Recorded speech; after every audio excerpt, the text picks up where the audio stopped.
So కేంద్ర ప్రభుత్వం తీసుకొచ్చినటువంటి డీలిమిటేషన్ బిల్లు, ఆ తర్వాత మహిళా రిజర్వేషన్ బిల్లుకు సంబంధించినటువంటి అంశాలపైన సో 2-3 విషయాలు ఖచ్చితంగా మాట్లాడుకోవాలి. అలాగే తెలంగాణ ప్రభుత్వం బయటపెట్టినటువంటి కులగణన అంశాలు కూడా, వీటన్నిటి గురించి మనం మాట్లాడుకోవాల్సినటువంటి అవసరం ఉంది. సో కేంద్ర ప్రభుత్వం చేస్తున్నటువంటి డీలిమిటేషన్ ఏదైతే అన్ని రాష్ట్రాల్లో 50% పెంపు ఏదైతే ఉందో, ఈ అంశం పైన క్లియర్గా నా అభిప్రాయాన్ని నేను ఇవాళ విజయక్రాంతి పేపర్లో రాయడం జరిగింది. అసలు ఏంది దీని వెనకాల ఏం జరుగుతుంది అనేటువంటి అంశాన్ని క్లియర్గా ఏ విధానం అయితే బెటర్ అనేటువంటి విషయాన్ని కూడా ఇవాళ విజయక్రాంతి పేపర్లో మా అభిప్రాయంగా చెప్పడం జరిగింది. ఒకసారి ఆ అభిప్రాయాన్ని చెప్పిన తర్వాత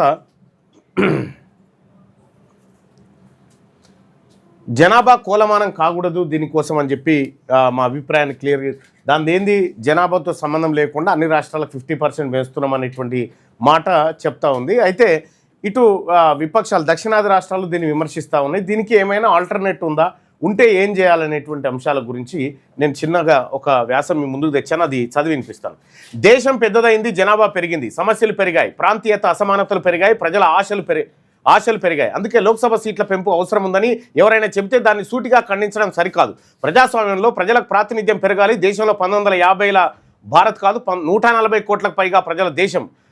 ఇంత పెద్ద దేశానికి 543 మంది సభ్యులతోనే ఎప్పటికీ ముందుకు పోవడం కష్టమే. కాబట్టి సీట్ల పెంపు అనే ఆలోచన తప్పు కాదు.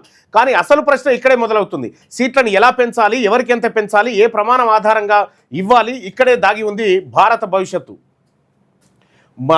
జనాభా ఒక్కటే ప్రమాణం అయితే గత 40 నుంచి 50 సంవత్సరాలుగా కుటుంబ నియంత్రణ పాటించిన రాష్ట్రాలు శిక్ష పడతాయి, మహిళా విద్యపై దృష్టి పెట్టిన రాష్ట్రాలు శిక్షించబడతాయి, పబ్లిక్ హెల్త్ మెరుగుపరిచిన రాష్ట్రాలు శిక్షించబడతాయి, అక్షరాస్యత పెంచిన రాష్ట్రాలు, చిన్న కుటుంబం సంతోషకర కుటుంబం అన్న భావనను సామాజికంగా అమలు చేసిన రాష్ట్రాలు, ఇవన్నీ చివరకు పార్లమెంట్లో తమ గొంతు బలహీనపడే పరిస్థితి ఎదుర్కొంటాయి. అంటే దేశాన్ని అభివృద్ధి చేసిన రాష్ట్రాలకు బహుమతి కాదు శిక్ష, జనాభా అదుపులో పెట్టిన రాష్ట్రాలకు గౌరవం కాదు గాయంగా ఉండేటువంటి అవకాశం జనాభా ప్రాతిపదికన చూస్తే. ఇది న్యాయమా? ఇదే ప్రమాదాన్ని దక్షిణాది రాష్ట్రాలు సంవత్సరాలుగా చెప్తున్నాయి. దేశ ప్రయోజనం కోసం జనాభా నియంత్రణలో ముందున్నాం, ఇప్పుడు అదే కారణంతో పార్లమెంట్లో మా వాటా తగ్గిస్తారనే ప్రశ్నకు కేంద్రం సమాధానం చెప్పాలి. ఈ ప్రశ్న తెలంగాణదే కాదు, తమిళనాడు, కేరళ, కర్ణాటక, ఆంధ్రప్రదేశ్ మాత్రమే కాదు, అభివృద్ధి సూచికలో ముందున్న అనేక రాష్ట్రాలకు కూడా ఇదే ఆవేదన. లోక్సభ సీట్ల పెంపు జరిగితే అది జనాభా ఆధారిత పంచాయతీగా మారకూడదు, అది జాతీయ న్యాయంగా మారాలి. అందుకే కొత్త ఫార్ములా అవసరం, అదే రివార్డు ఫార్ములా ప్రకారం చేస్తే ఎవరికి ఏ నష్టం జరిగే అవకాశం లేదు. సరళంగా చెప్పాలంటే కొత్తగా పెంచే సీట్లను కేవలం జనాభాపై కాకుండా ఆల్రెడీ ఉన్న సీట్లను అట్లా ఉంచి, కొత్తగా పెంచేటువంటి సీట్లు 300 సీట్లు ఏవైతే పెరుగుతూ ఉన్నాయో, కొత్తగా పెంచే సీట్లను కేవలం జనాభాపై కాకుండా దేశానికి రాష్ట్రం చేసిన సామాజిక ఆర్థిక సేవలపై కూడా ఆధారపడి పంచాలి.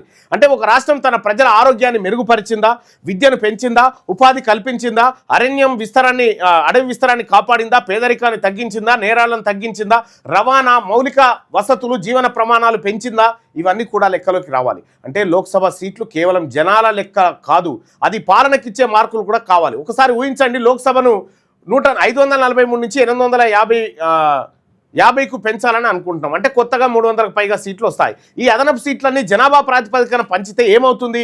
దేశంలో అధిక జనాభా ఉన్న రాష్ట్రాలు మరింత బలం సంపాదిస్తాయి, ఇది సహజం. కానీ అంతే సమయంలో కుటుంబ నియంత్రణలో ముందున్న రాష్ట్రాలు, మహిళా విద్యలో ముందున్న రాష్ట్రాలు, ఆరోగ్యం, అక్షరాస్యతలో మంచి ఫలితాన్ని ఇచ్చిన రాష్ట్రాలు, ఇవి రాజకీయంగా బలహీనపడతాయి. అప్పుడు దేశానికి ఏం సందేశం వెళ్తుంది? మీరు బాగా పాలిస్తే మీ శక్తి తగ్గుతుంది, మీరు జనాభా నియంత్రిస్తే మీ గొంతు తగ్గుతుంది, మీరు విద్య, ఆరోగ్యం, సంక్షేమం మెరుగుపరిస్తే పార్లమెంట్లో మీ బలం కోతకు గురవుతుంది. ఇది ఒక దేశం తన మంచి రాష్ట్రాలకు పంపే సందేశమేనా ఇది? అందుకే పెంచే సీట్లలో ఒక భాగం మాత్రమే జనాభాకి ఇవ్వాలి. పెంచే సీట్లలో 3 భాగాలు చేసి ఒక భాగం జనాభాకి ఇవ్వాలి, మరో భాగం అన్ని రాష్ట్రాలకు కనీస న్యాయం దృష్టితో సమాన ప్రాతినిధ్యం రీతిలో పంచాలి. 50% కోట ఏదైతే ఉందో ఇంకొక భాగాన్ని 50%కి పంచాలి.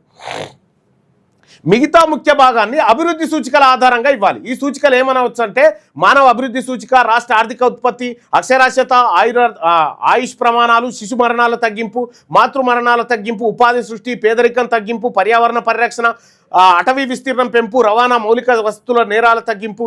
ఇవి ఒక్కో రాష్ట్రాల పాలనకు సర్టిఫికేట్ లాంటివి. ఇవి ఉండగా జనాభా అనే ఒక్క టేప్తోనే దేశాన్ని కొనడం దౌర్భాగ్యం.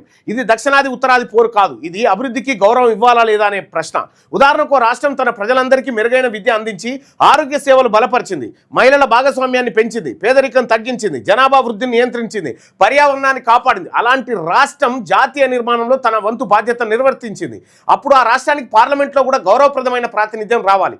లేని పక్షంలో దేశం ఒక విచిత్రమైన సందేశాన్ని అధికారికంగా ప్రకటించినట్టే ప్రజలను అభివృద్ధి పరచడం కన్నా జనాభా సంఖ్య ముఖ్యమని చెప్పి తేలే అవకాశం ఉంది.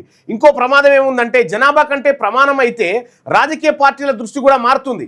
ఒకవేళ ఈ ప్రమాణాల ప్రకారం ఇప్పుడు పెంచే 300 సీట్లను 3 భాగాలు చేసి, ఒకటి జనాభా ప్రాతిపదికన, రెండోదేమో అన్ని రాష్ట్రాలకు సమాన కోటా 50%, మూడవది అభివృద్ధి సూచి మీద.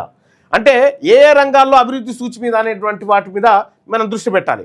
ఇక ఒకవేళ ఇంకో ప్రమాదం ఏంటంటే అది చేయకపోతే జనాభా ఒక్కటే ప్రమాణం అయితే రాజకీయ పార్టీల దృష్టి కూడా మారుతుంది. విద్య, ఆరోగ్యం, ఉపాధి, పరిశ్రమలు, మహిళా శక్తీకరణ, మానవ వనరుల అభివృద్ధి కన్నా ఎక్కువ జనాభా ఎక్కువ శక్తి అనే లాజిక్ పెరుగుతుంది. ఇది ప్రజాస్వామ్యాన్ని అభివృద్ధి మార్గం నుంచి జనసంఖ్య రాజకీయాల వైపు లాక్కెళ్తుంది.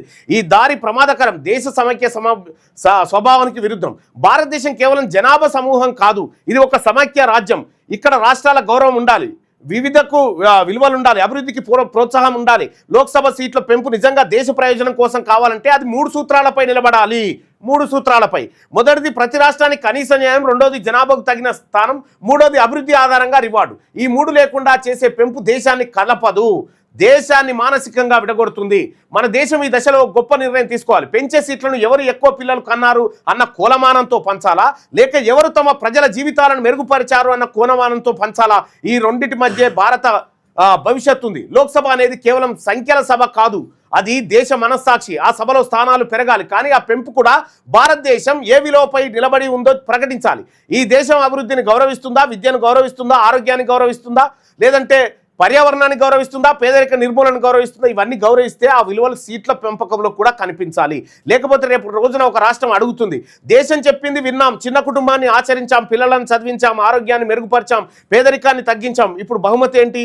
అప్పుడు ఢిల్లీ చెప్తుందా మీరు బాగా పనిచేశారు కాబట్టి మీ లోక్సభ వాటా తగ్గిందని? కాబట్టి ఇది ప్రజాస్వామ్యానికి అవమానం. కాబట్టి స్పష్టంగా చెప్పాలి, లోక్సభ సీట్ల పెంపు జరగాలి, కానీ జనాభా ఒక్కటే ప్రమాణం కాకూడదు. కొత్త సీట్ల అభివృద్ధి, పనితీరు, మానవ సంక్షేమ సూచికల ఆధారంగా కూడా పంచాలి. అదే నిజమైతే జాతీయ న్యాయం, భారతదేశం పెద్ద దేశం కానీ పెద్ద దేశం కావడం ఒక్కటే గొప్పతనం కాదు, సమాన న్యాయం చేయగలడమే అదే గొప్పతనం. ఇప్పుడు దేశం ముందు ఉన్న ప్రశ్న ఇదే, లోక్సభను పెద్దది చేద్దామా లేక భారత న్యాయాన్ని పెద్ద చేద్దామా? 2 కలిసే జరగాలి, అప్పుడే అది నిజమైన. అయితే ఇక్కడ మా సూచన ఏంటంటే, ఇప్పుడు రేవంత్ రెడ్డి గారు జిఎస్డిపి అని చెప్పి ఒక దాన్ని తీసుకొచ్చాము. జిఎస్డిపితో నేరుగా మొత్తం సీట్లను హిట్ చేయలేం, కష్టమవుతుంది. ఆల్రెడీ 543 సీట్లను అట్లా ఉంచి మీకు ఒకసారి రాసి చూపించే